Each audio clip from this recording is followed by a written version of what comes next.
Olá pessoal, sejam bem-vindos para mais uma videoaula da nossa disciplina de Química Geral. E hoje nós vamos começar, a discutir um pouco sobre ligações químicas.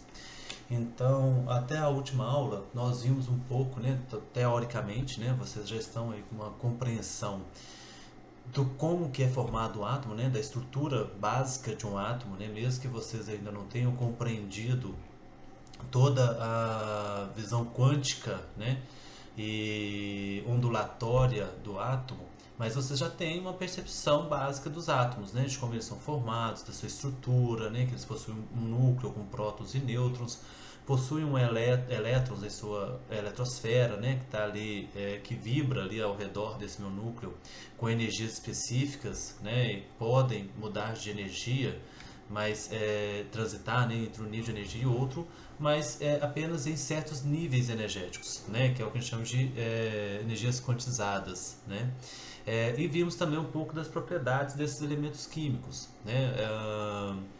então, por exemplo, nós vimos lá como que se organiza a tabela periódica, nós vimos por que alguns então vão ter maior facilidade de perder elétrons e outros maior facilidade de ganhar elétrons, nós vimos isso lá na energia de ionização, afinidade eletrônica, tá? Vimos como que se relaciona com o tamanho deles, como que eles chamam de raio atômico, tá? Então agora nós vamos começar a compreender como que esses átomos vão interagir um com o outro, a partir do que nós podemos chamar de interações interatômicas. Nós temos, até porque para formar toda a matéria que existe, para formar tudo que é líquido, sólido, precisa ter interações entre átomos. Sem essas interações eu só teria gás, eu teria um monte de átomos dispersos no universo e no estado gasoso, vamos falar assim, o que a gente poderia chamar de estado gasoso. Então nós só temos aí as fases, por exemplo, líquido e sólido, porque eu tenho interações entre esses átomos. Para a gente poder explicar, tá, como que esses átomos vão interagir, nós vamos ter que lançar a mão de modelos. Então foram pensados alguns modelos que vão descrever essas interações, algumas dessas interações. E aí nós vamos classificar os compostos de acordo com que eles mais se adequam a um determinado modelo ou outro. Lógico que nenhum modelo é 100% aplicável, Nenhum modelo ele é unânime, tá? Ele é hegemônico ali para os compostos químicos. Na verdade, a maioria dos compostos químicos, todos os compostos químicos oscilam entre os modelos, que nós temos. Então, por exemplo, nós vamos começar aqui hoje com um dos modelos, que é chamado de ligações iônicas, e temos um outro modelo que nós vamos ver para frente, que é ligações covalentes. Mas a maioria dos compostos tem características iônicas e características moleculares, características com ligações covalentes, tá? Então a gente normalmente faz uma análise em qual desses modelos que aquele composto se adequa mais. Se ele tem mais características, se ele se adequa mais ao modelo de ligações iônicas, então nós classificamos aquele composto como composto iônico. Se ele tem mais características que se adequam a ligações covalentes, nós classificamos ele como composto molecular.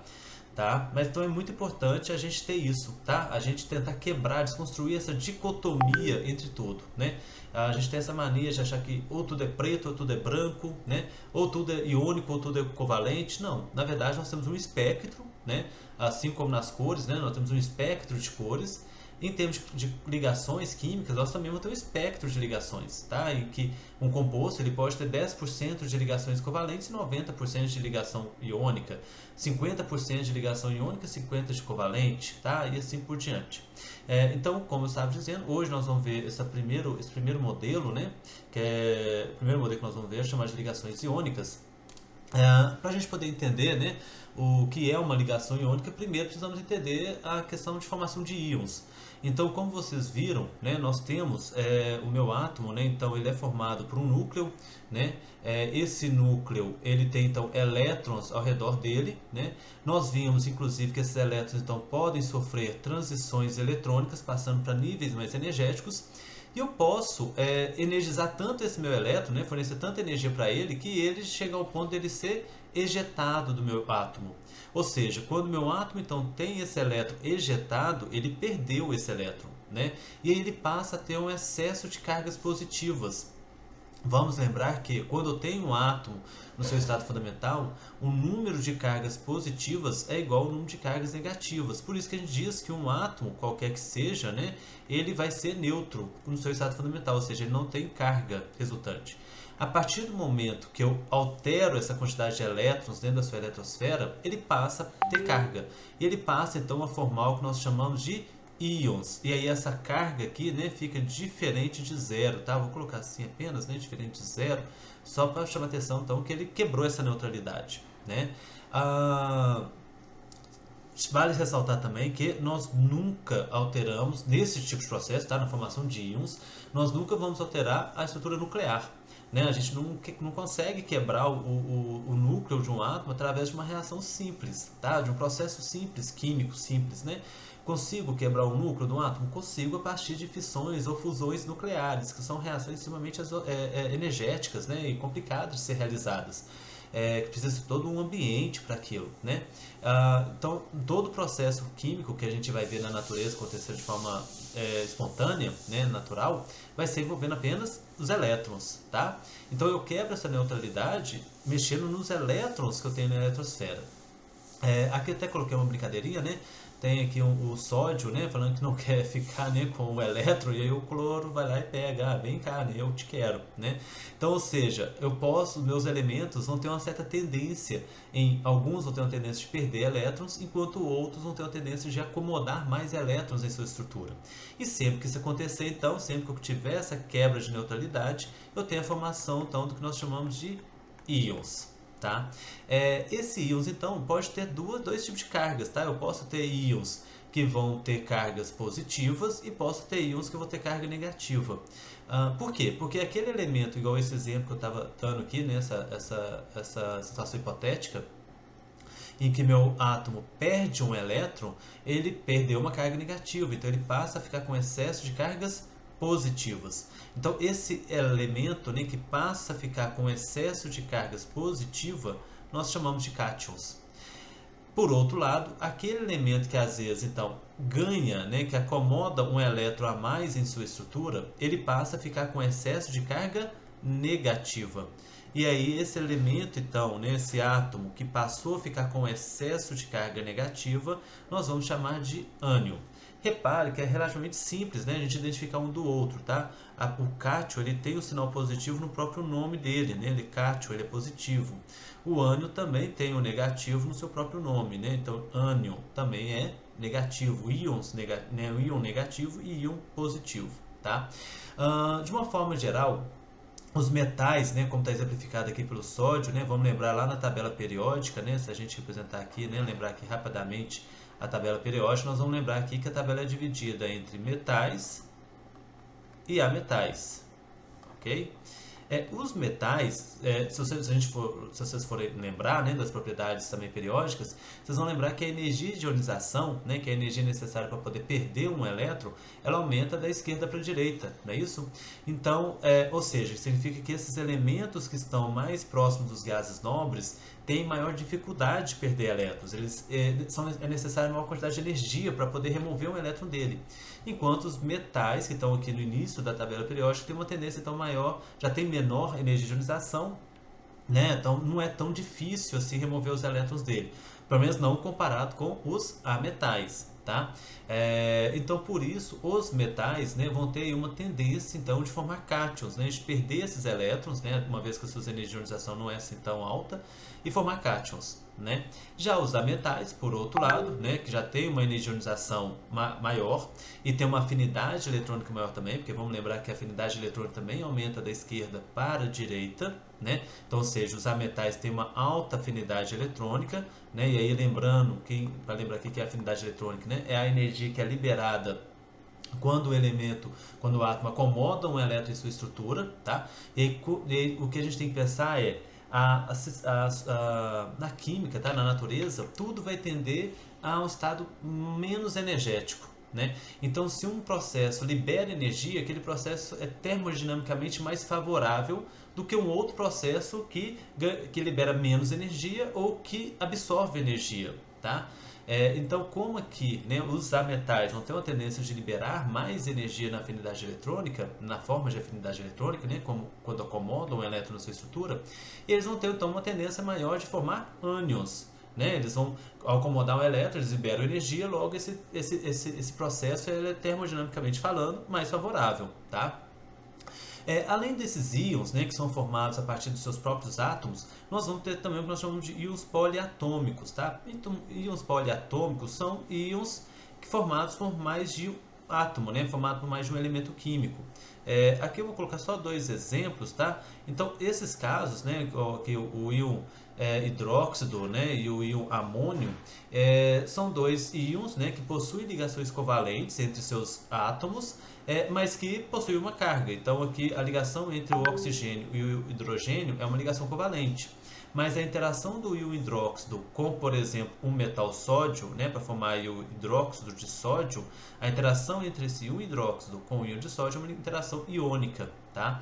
Assim como o íon amônio, né, quando ele interage, por exemplo, com o íon cloreto, né, formando o cloreto de amônio, a interação do íon amônio com o íon cloreto é iônico, mas a interação entre o nitrogênio e os hidrogênios são covalentes. Né?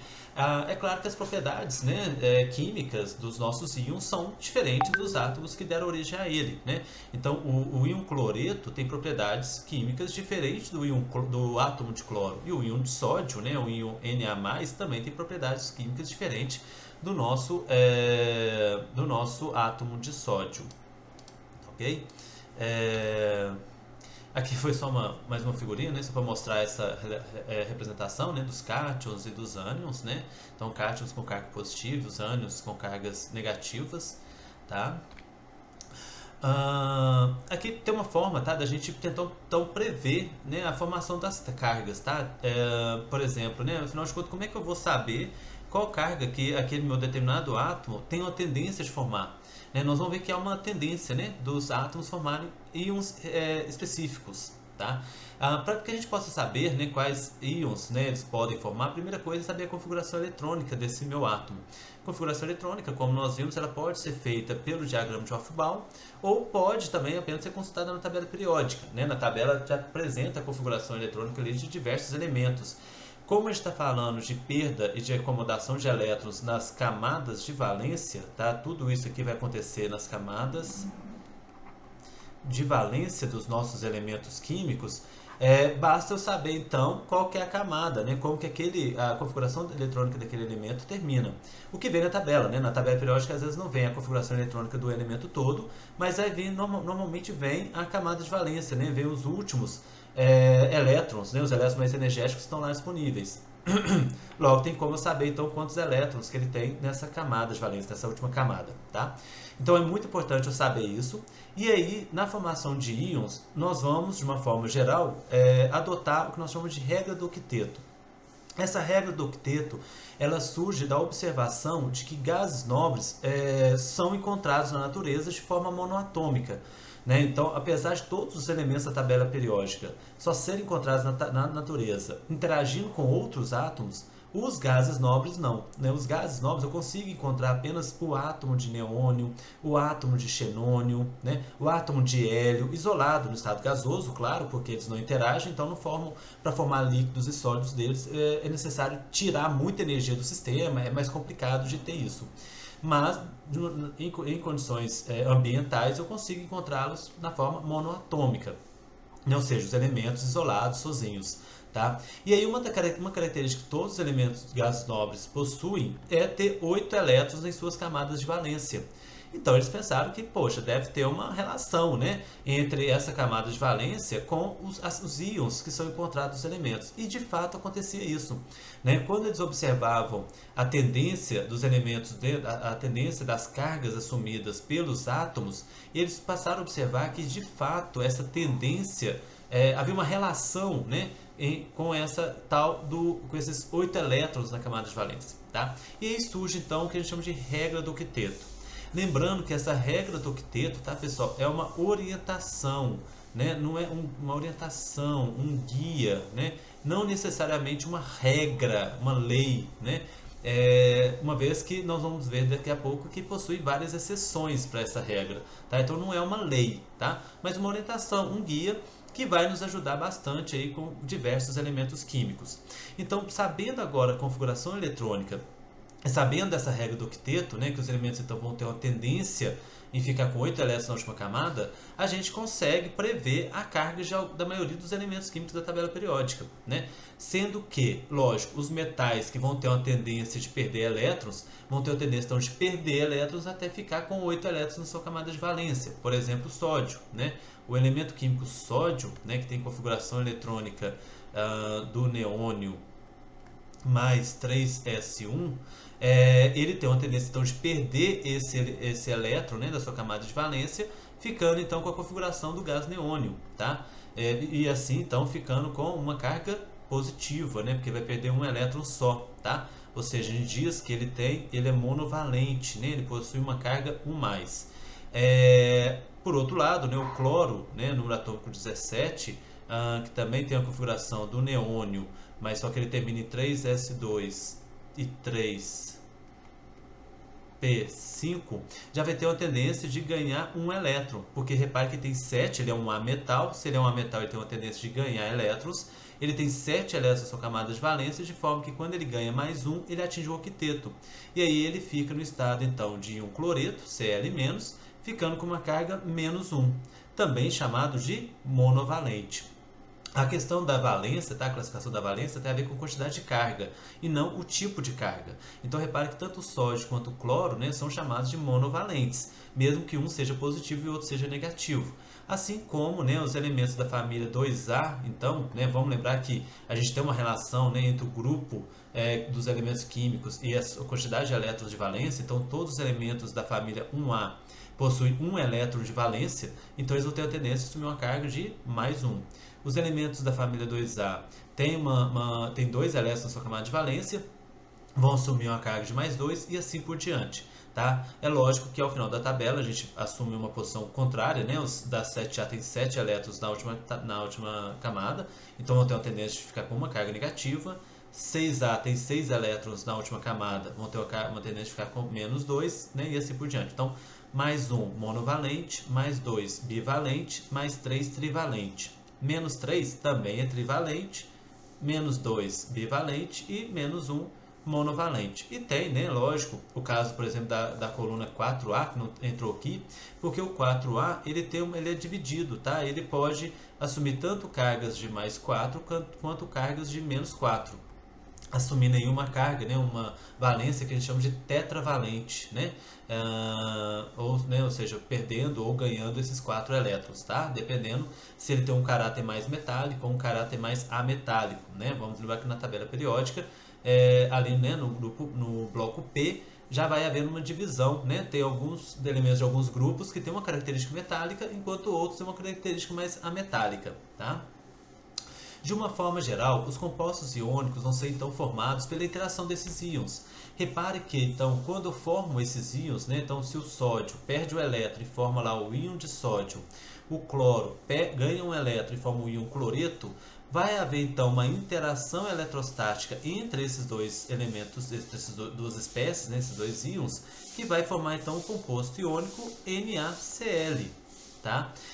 Aqui surge então o meu composto iônico. E por que é chamado de composto iônico? Porque ele forma a partir da interação de íons. De uma forma geral, tá? Ele acontece entre metais e ametais, né? Deixa eu só fazer uma mágicazinha aqui para limpar isso aqui. Pronto. Então, repare que assim, deixa eu só um minutinho. Então, assim, de uma forma geral, né, os compostos iônicos, né, vão ser formados por metais e ametais, justamente por causa dessa tendência, né, dos metais formar íons positivos, né, e os ametais formarem íons negativos. E aí, a partir da interação eletrostática deles, então, vai surgir o que nós chamamos de compostos iônicos, né? Como vocês podem ver nessa figura, os compostos iônicos bem diferentes de compostos moleculares, né? Os compostos moleculares, vão ter uma tendência de formar moléculas, né, em que eu vou ter aí átomos ligados, né, por compartilhamento de elétrons, formando estruturas que nós chamamos de moléculas. No caso de compostos iônicos, não. Eu vou ter um aglomerado de íons, em que esses íons vão se compactando, né? Quanto mais íons eu tiver, mais íons vão ser compactados aqui, e formando então esse aglomerado. De forma então que eu não posso dizer que a fórmula química de um composto iônico, eu não posso chamar isso de fórmula molecular, né? Eu não tenho uma fórmula molecular, eu tenho a fórmula química dos compostos iônicos.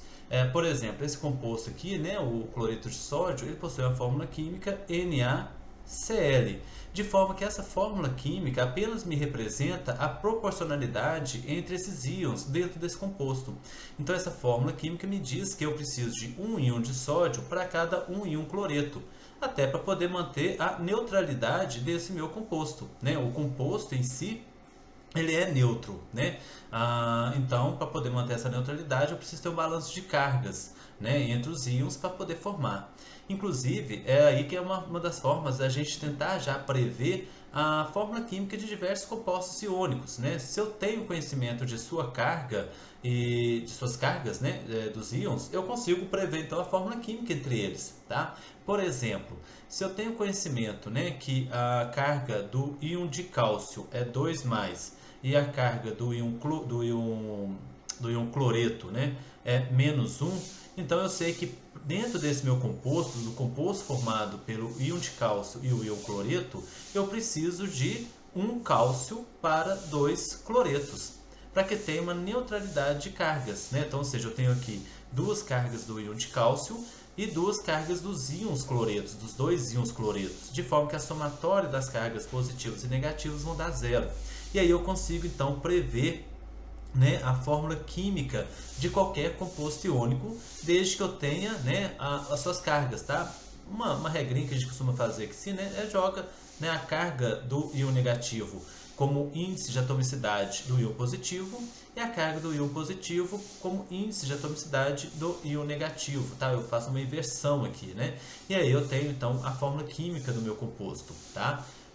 Claro que a gente aplica algumas regrazinhas, né? Se esses números for múltiplos, eu posso simplificar, tá? Por exemplo, né? Eu vou pegar aqui do lado de cá. Se eu fizesse, né, entre o íon de cálcio e o meu íon sulfeto, quando eu faço essa regrinha, formaria Ca2S2. Eu não preciso, porque eu posso simplificar. Eu não preciso de 2 de cálcio para 2 sódio. Na verdade, como isso aqui trata apenas da proporcionalidade, eu tenho uma proporção, então, na verdade, de 1 para 1. Então, a fórmula química seria, né, CaS, né, o sulfeto de cálcio. Como regra, tá? O primeiro composto é sempre aquele que tem uma carga positiva e o segundo composto sempre o de carga negativa. Então, sempre vai vir cátion e depois ânion, né? Essa é uma regra também para a gente poder representar os compostos químicos. E aqui então forma esse aglomerado, né, de íons, então, né, em que vai ter todo um conjunto de características físico-químicas, né? Forma uma estrutura cristalina, né, como vocês podem ver, tá? Essa estrutura que é formada aqui, né, a gente chama de estrutura cristalina. Então ele vai ter características como, por exemplo, ser bastante duro, no entanto bastante quebradiço, né? Os compostos iônicos têm uma dureza relativamente alta, mas são altamente quebradiços, tá? Uma das explicações para eles serem quebradiços é justamente essa questão das cargas, né? Repare que se eu fizer uma força, né, nesse conjunto de íons aqui, ó, imagina que eu estou empurrando esse íon de sódio e esse íon cloreto para baixo. O pouco que eu consigo deslocar, eu aproximo esse íon de sódio do outro íon de sódio aqui. E aí vai ter uma repulsão. Aumenta a repulsão entre eles, de forma então que meu objeto quebra, né? Então por isso que eles são bastante quebradiços.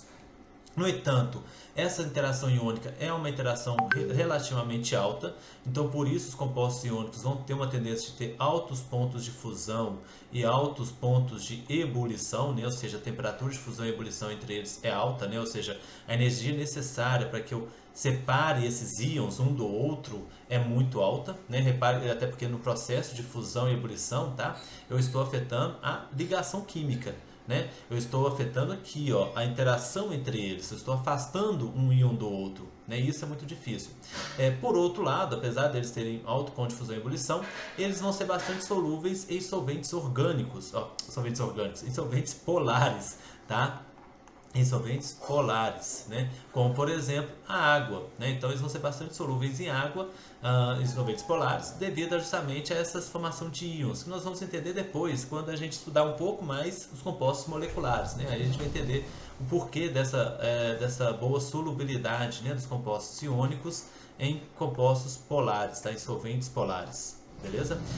No estado sólido, esses meus compostos iônicos não tendem a conduzir corrente elétrica, mas quando no estado líquido já conduzem um pouco, porque no estado líquido esses íons já vão ter um maior grau de liberdade de movimentação, e quando dissolvidos em água também vão conduzir corrente elétrica, né? Vão ser bons condutores de corrente elétrica quando dissolvidos, né? Por exemplo, na água. Tá?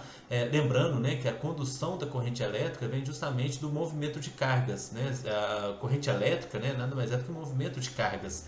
Então, no caso aqui, né, no caso de um fio condutor, por exemplo, do metal, que conduz a corrente elétrica são movimentos de elétrons. E aqui, no caso dos meus compostos iônicos, o que conduz a corrente elétrica são os próprios íons. Então, se esses íons possuem um certo grau de liberdade, seja no estado líquido ou quando dissolvidos em água, eles se tornam, então, bons condutores de corrente elétrica. Tá? Aqui está o exemplo de uma figura, né, de um cristal, tá? Do cloreto de sódio, chamado de salgema, né? Tem essa estrutura cúbica. Né? Repare que os cristais vão tender, né, a seguir a ordem cristalina da sua célula unitária. Né? Então tem aqui os íons sendo compactados numa forma cúbica. Isso acontece principalmente em cloreto de sódio e outros compostos iônicos que têm uma estrutura cristalina chamada de salgema. Tá? Esse aqui nós vamos estudar melhor depois em química inorgânica, mas uma estrutura cristalina chamada de salgema, né? Vão ter essa tendência de formar cubos, igual está aqui nessa figura. Beleza? Pessoal, a aula hoje ficou até um pouco maior do que costuma, mas espero que vocês tenham entendido, né? Dê uma lida no material e para a gente poder discutir então nos nossos atendimentos, beleza?